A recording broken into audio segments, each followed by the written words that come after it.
She simply handed a warm loaf of bread to a homeless woman. No hesitation, no expectations. But just a few days later, she lost her job. If you've ever believed that kindness is always rewarded right away, this story will make you think again. But don't leave, because by the end, a helicopter will land in front of her house and everything will change forever. 4:30 a.m. A small room barely big enough for 2 mattresses. Maya quietly slipped out of sleep.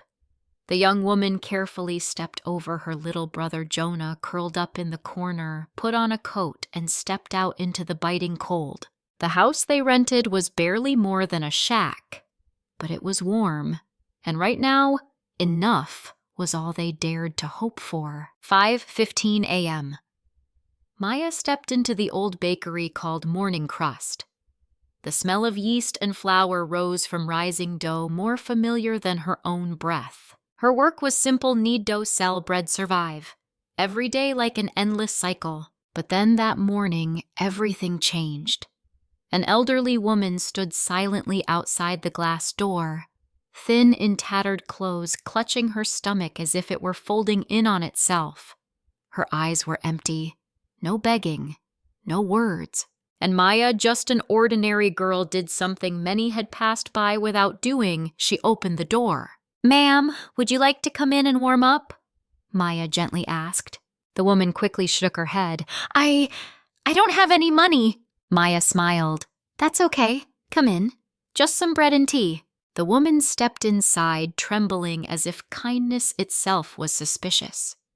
Maya guided her to a small corner, bringing a tray with a soft roll, some butter, and hot tea. No one noticed. No one praised.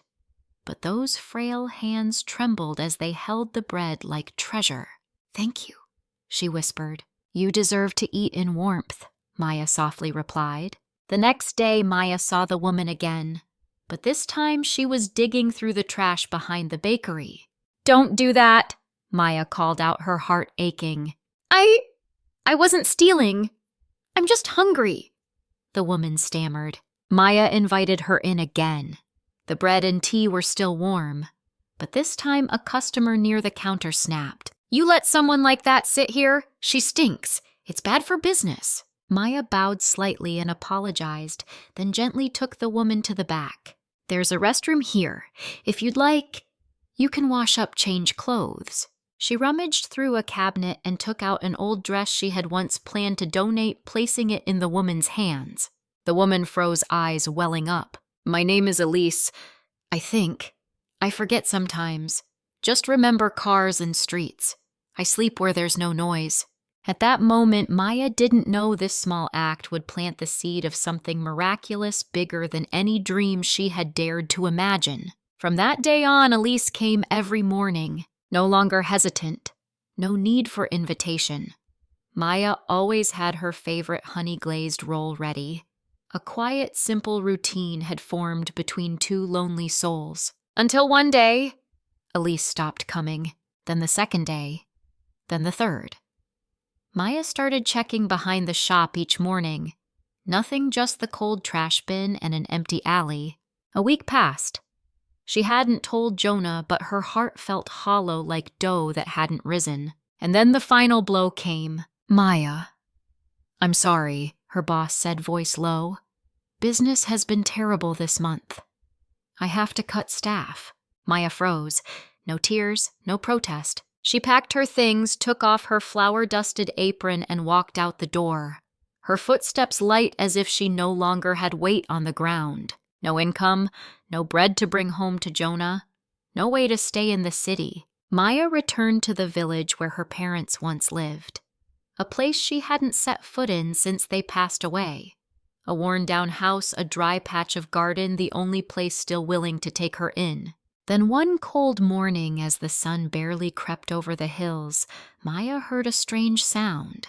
Not birds, not wind. It was the sound of helicopter blades. The thunderous roar shook the ground, bringing with it something Maya never imagined, past, present, and future about to collide in one fateful moment. The sound grew louder. The old roof trembled, leaves swirling in the wind. Maya rushed outside, eyes squinting through the gusts. A sleek black helicopter slowly descended, landing on the patch of earth across from her house. The neighborhood buzzed with excitement. Windows flew open, children ran out. Adults paused, staring skyward. From the helicopter stepped a tall man in a neatly pressed gray suit. But before Maya could process anything, Elise appeared behind him. Elise no longer the trembling woman from the alley. Her hair was combed neatly, a sea blue coat, clear, sharp eyes. "Maya," she called. A smile blossomed like sunshine in winter. Maya stood frozen. "Elise, where have you been?" The man stepped forward. "I'm Thomas. Elise is my mother." Maya turned, her heart skipping a beat. "She has early onset dementia. One day she wandered off. We searched everywhere, but had only one clue." Thomas looked at Elise with tenderness. She kept repeating the same thing. A girl at a bakery.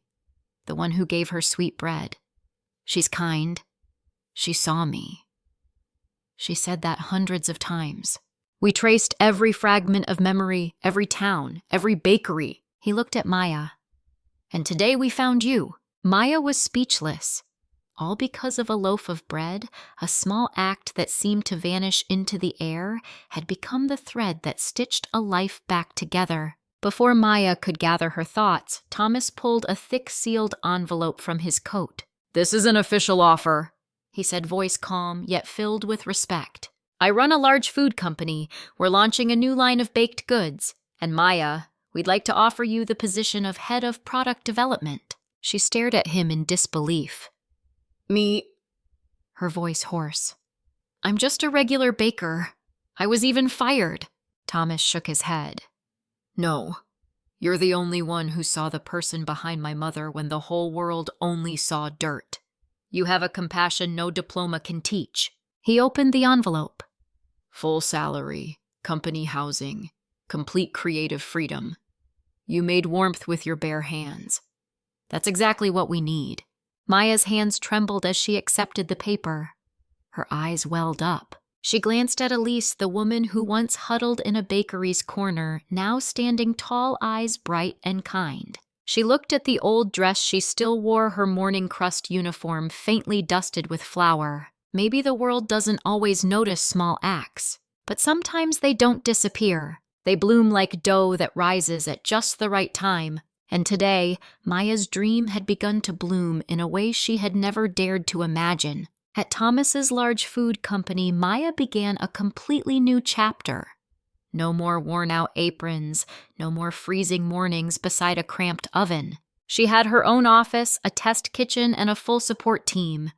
But more importantly, she had the freedom to infuse memory and meaning into every batch of bread. Honey loaves, cinnamon rolls, savory herb bread, each recipe carried the breath of morning crust of childhood of mornings that held nothing but hope. Elise now had a personal nurse, regular checkups, and a small room near Maya's office. A few times each week, she would stop by, sit quietly in the corner of the test kitchen, nibbling on bread and beaming with joy. She never forgot Maya again. As for Thomas, he started showing up more and more. At first, just light knocks on her door. "Want to grab lunch?" Then gradually quiet evenings walking along the harbor, warm coffee in hand, sharing stories no one else had ever heard. He asked Maya about her childhood dreams. She asked about his lonely youth among leather chairs and wealth. Between them there was no shallow admiration, only understanding and cracks gently filled with laughter and honesty. One rainy afternoon on a windswept rooftop, they sat together. Thomas hesitated, then said, "I used to think kindness was rare, that people only helped when there was something in it for them." Maya smiled. "Kindness isn't rare. People just don't notice it." He looked at her for a long moment. "But I noticed you." Time passed as if kneaded from sweet yeast and soft afternoon light. Lunches became routine. Evenings became familiar, and affection needing no label quietly grew like dough rising in a warm oven. One day Thomas stood at Maya's office door again. "Are you free tonight?" he asked in that gentle way he always did. Found another bakery you want me to critique, Maya teased. No, he smiled. I know a place by the lake. Low-hanging lights, soft waves. Nothing fancy, but peaceful. That evening they sat under golden string lights at a small table with a white cloth and childhood stories that had never been told.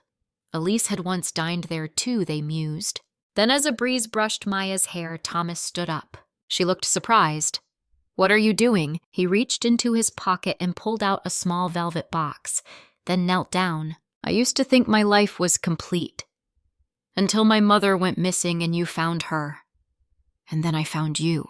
He opened the box. Inside was a delicate, elegant ring just like Maya. You gave my mother bread, but you gave me the whole world. Maya, would you marry me? She covered her mouth, tears streaming down her cheeks. You're serious. I've never been more. Amid the sound of waves, the soft lights, and the lingering scent of bread on her clothes, Maya nodded. Yes,